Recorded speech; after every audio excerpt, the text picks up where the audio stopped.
শুরু করে আজকে পর্যন্ত যে ঘটনাগুলো ঘটেছে এটাকে যদি আপনি একটু গভীরভাবে পর্যবেক্ষণ করেন আপনি দেখবেন এখানে কয়েকটি বিষয় খুব স্পষ্ট হয়েছে। উনি হঠাৎ করে পদত্যাগের কথা বলেছেন না, ঠিক উনি বলেননি, উনি ওনার যে রাজনৈতিক দল এনসিপি।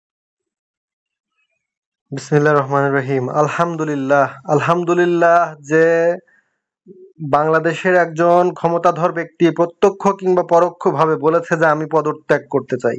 কিন্তু এই যে রাজনৈতিক সদিচ্ছা, শিষ্টাচার, এই সদিচ্ছা, এই সুসিদ্ধান্তের একটা মাত্র সুসিদ্ধান্তের অভাব শেখ হাসিনার মধ্যে থাকার কারণে সে ১৬-১৭ বছর ধরে জনগণকে নির্যাতন করে যাচ্ছিল। তো এই যে একজন রাষ্ট্রনায়ক যে আছে তাকে তার সুপ্রতিষ্ঠিত হওয়া যেমন জরুরি, এবং সে যদি মিসগাইডেড হয়ে যায়, সে যদি স্বৈরাচারী পরিণত হয়, তাকে যাতে নামানো যায় সেই পথও কিন্তু থাকা উচিত। সেই পথ এখনো আছে। ডাক্তার মোহাম্মদ ইউনূসের ক্ষেত্রে, সরকারের ক্ষেত্রে সেই পথ খোলা আছে। এটা খোলা না থাকলে কি হয় সেটা তো আর আপনারা মানে বোঝেন নাই। সেই পথ খোলা না থাকলে ১৭ বছর শুধু দিয়েই গেছেন, কোনো সম্ভাবনাও জাগাইতে পারেন নাই যে হ্যাঁ দেশ একদিন মুক্তি পাবে। এই মুক্তির সন্ধানও দিতে পারেন নাই। Doctor Yunus far better then both of the governments, like BNP government and Awami League government, far better than you both. পরোক্ষভাবে ওনার রাজনৈতিক দল এনসিপি, সেই এনসিপির যিনি প্রধান নাহিদ ইসলাম, তিনি গিয়েছিলেন প্রধান উপদেষ্টার সঙ্গে দেখা করতে এবং নাহিদ ইসলাম বের হয়ে এসে সাংবাদিকদের এই কথা বলেছেন। এখানে কয়েকটি বিষয় লক্ষণীয়। গণমাধ্যমের রিপোর্টে দেখলাম বিএনপি 4 বার প্রধান উপদেষ্টার সঙ্গে সাক্ষাৎ করতে চেয়ে তার সাক্ষাৎ পায়নি। আমরা দেখলাম জামায়াতে ইসলামের প্রধান উপদেষ্টার সঙ্গে কথা বলতে চেয়েছে, তাদেরও সেই সুযোগ হয়নি। কিন্তু যেহেতু এনসিপি প্রধান উপদেষ্টার স্নেহধন্য রাজনৈতিক দল, প্রধান উপদেষ্টা কিন্তু এনসিপির নেতার সঙ্গে বসলেন এবং আমার জানা মতে, যেটা সব মিডিয়াতে আসেনি, এরকম একটি তথ্য হচ্ছে কেবলমাত্র নাহিদ ইসলাম ছিল না, সেখানে মাহফুজ ছিল, আসিফ ছিল এবং সেখানে হাসনাত আব্দুল্লাহ ছিল। সো তাদের সকলের সঙ্গেই তিনি কথা বলেছেন এবং সেখানে আপনার কথার সুরে মনে হচ্ছে যে আপনার চেয়ে বিএনপি দলের চেয়ে ওই আসিফ, যারা নতুন আন্দোলনের সাথে জড়িত, যারা জুলাই বিপ্লবের সাথে জড়িত, তারা ঠিক কম গুরুত্বপূর্ণ লোকজন আপনার কাছে, আপনার বক্তব্যে মনে হচ্ছে। কিন্তু এটা আপনার ভুল ধারণা।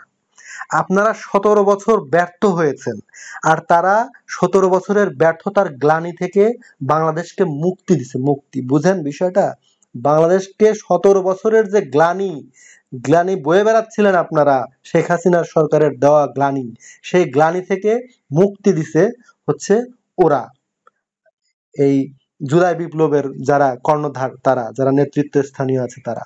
কাজেই আপনার এই সুরের কোনো যায় আসে না আমাদের। আপনার গলাবাজি করতেছেন আপনি, আপনার তো গলা মোটা, যে কোনো দিকেই মোটা গলা করে দিয়ে আপনি চাপাবাজি করে একটা যুক্তি দাঁড় করাই দিতে চাচ্ছেন। এত সহজ না। বাংলাদেশ স্বৈরাচারের মধ্যে আর নাই, ওইখান থেকে বেরোয় আসছে। বাংলাদেশ বারবার বেরোয় আসবে। কোনো স্বৈরাচারী শাসক আর ১৬ বছর ১৭ বছর কেন, ১৬-১৭ মাসও সময় পাবে না। থেকে বেরিয়ে এসে তারা সাংবাদিকদের এই খবর দিয়েছে। সাংবাদিকদের কাছে সব খবর যায় না, সেই খবরগুলো সাংবাদিকদের কাছে যায় যেই খবরগুলো ভেতরের রুমে যারা বসে মিটিং করেন তারা সিদ্ধান্ত নেন যে খবরগুলো গণমাধ্যমে যাক এবং তার মাধ্যমে মানুষ জানতে পারুক। এখানে অনেকগুলো বিষয় আছে। এই কথা হঠাৎ করে ডক্টর ইউনূস নাহিদের মুখ দিয়ে বলালেন কেন? এক হতে পারে তিনি অত্যন্ত আবেগী মানুষ, তিনি শিশুতোষ মানুষ, তিনি আবেগ থেকে মনের কষ্টে কথা বলেছেন, কারণ তিনি খুবই সাকসেসফুলি গত ৯ মাসে প্রতিটি ক্ষেত্রে ফেল করেছেন। এত সাকসেসফুলি ফেল করতেও একটা ডিফারেন্ট লেভেলের যোগ্যতা লাগে। ডক্টর ইউনূস তার সেই যোগ্যতা প্রমাণ করেছেন। Not only doctor Yunus, with his entire team. ওনারা ওনার ব্যর্থতাটা কি আপনার কথায় কিংবা বিএনপির অন্যান্য লোকজনের কথা যেটা মনে হয়, ওনার একমাত্র ব্যর্থতা হচ্ছে নির্বাচন না দেয়া। নির্বাচন নিশ্চিতভাবে দেবে, ২ মাসের মধ্যে দেবে। এই কথাটা যদি ডক্টর ইউনূস খালি বলে মুখ দিয়ে, তাহলে রুমিন ফারহানার মুখে তার প্রশংসার মানে ফুল ঝরতে শুরু করবে ডক্টর ইউনূসের। আর নির্বাচন দীর্ঘায়িত হলেই আপনার ব্যথা শুরু হয়ে যাচ্ছে, তার কোনো সুকীর্তি আপনার চোখে পড়ে না। আলু কত করে কেজি ম্যাডাম জানেন? পেঁয়াজ কত করে কেজি জানেন? সিন্ডিকেট ভেঙে গেছে জানেন? ওইগুলা বলবেন না, ওইগুলা বললে সমস্যা, ওইগুলা তো মানে সুনামের ঘরে চলে যায়, ওইগুলা বলতে আপনার ইচ্ছা করে না। আপনি মানে হাইপোথেটিক্যাল কথাবার্তা বলতেছেন। কি বলতেছেন যে উনি সাকসেসফুল ফেইলর? আরে হোয়াট ইজ সাকসেসফুল ফেইলর? উনি ব্যর্থতার কি করেছেন বলাও মুশকিল, বোঝাও মুশকিল। এত হাইপো মানে থিসিস আপনি দিতে শুরু করছেন বাঙালিকে, আপনার মানে আত্ম চরিত্র সমর্থনের জন্য, আত্ম যে আকাঙ্ক্ষা আছে সেটা চরিতার্থ করার জন্য। পুরো উপদেষ্টা পরিষদ অত্যন্ত সফলতার সাথে অসফল হয়েছেন গত 9 মাসে। তো সেখান থেকে তার এক ধরনের নেতিবাচক আবেগ কাজ করতে পারে যে এটা কোন ধরনের কথা আমি বললেন? আমি বুঝি না। সফলতার সাথে ব্যর্থ হয়েছেন? Are you gone crazy? Are you insane? এটা মানে এটা কিভাবে বোঝাবেন আপনি সফলতার সাথে ব্যর্থ হয়েছেন? মানে বিশাল এক ব্যর্থতা আছে কিছু কিছু ছোট ছোট সফলতার ভিতরে, না কি এটা? স্পষ্ট করে বলেন। আপনি রাজনীতিবিদ, আপনার কথার মধ্যে স্পষ্ট আপনার কথা বাংলাদেশের প্রান্তিক মানুষ পর্যন্ত বুঝতে হবে, সেইভাবে কথা বলেন। আমি খেললাম না, আমি থাকলাম না, আমি চলে গেলাম। কিন্তু এটা যদি হয়ে থাকে তাহলে রাষ্ট্রের এত বড় পদে, রাষ্ট্রের প্রধান, রাষ্ট্রের চালক, ক্যাপ্টেনের পদে আমরা তো এ ধরনের ইমোশনাল মানুষ যারা এক এক সময় এক এক দিকে ফ্ল্যাকচুয়েট করে, সেরকম মানুষ থাকাটা খুব স্টেবল না, খুব স্থিতি অবস্থা। এই ধরনের মানুষ আপনার পছন্দ না? তো আপনার পছন্দ হচ্ছে যাকে 16 বছর 17 বছর রাখছিলেন তাকেই আপনার পছন্দ। অত্যন্ত স্টেবল চরিত্রের মহিলা ছিল উনি, একদম বসেছিলেন মানে কিসের যজ্ঞের পাথরের মতো, নাকি পাথরের মতো বসেছিলেন, 16-17 বছর নড়াইতেও পারেন নাই। ওই ধরনের ক্যারেক্টারই আপনার পছন্দ, ওইটাই আপনার দরকার, কারণ ওইটা তো আপনাদের নাই। শেখ হাসিনার আর যে কিছু থাকুক না থাকুক শক্ত একটা মেরুদণ্ড ছিল, কিন্তু সেই মেরুদণ্ডের মধ্যে দিয়ে যে মজ্জা ছিল, যে মানে স্পাইনাল কর্ড বলে যেটাকে, ওটা ছিল, ওটা দূষিত ছিল, এটাই ছিল তার সমস্যা। কিন্তু শক্ত ছিল। আপনাদের তো কোনোটাই নাই, না মেরুদণ্ড আছে না স্নায়ু আছে, কিচ্ছু নেই। নির্দেশক না।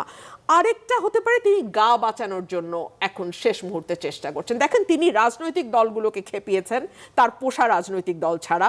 তিনি প্রতিটা সেক্টরে বিশৃঙ্খলা তৈরি হয়েছে গত 9 মাসে। ইভেন তিনি বাংলাদেশের সবচেয়ে আমি বলবো দেশপ্রেমিক সেনাবাহিনী যাকে বলা হয়, বাংলাদেশের স্বাধীনতা এবং সার্বভৌমত্বের প্রতীক, সেনাবাহিনীকে তিনি টোটালি অ্যান্টাগোনাইজ করে তার মুখোমুখি দাঁড় করিয়েছেন। এবং হাসনাতের মতন, সার্জিসের মতন, আসিফের মতন বাচ্চা বাচ্চা ছেলেরা তারা সেনা প্রধান সম্পর্কে যেরকম অপমানসূচক কথাবার্তা যখন তখন বলে, এই বাচ্চা বাচ্চা ছেলেরাই একদিন স্বাধীনতা এনে দিয়েছিল 71-এর যুদ্ধের সময়। এই বাচ্চা বাচ্চা ছেলেরাই আবার স্বাধীনতা আনছে। আপনারা কি করছেন? What did you do? কি করছেন আপনারা? বলেন আমাকে, কি করতে পারছেন?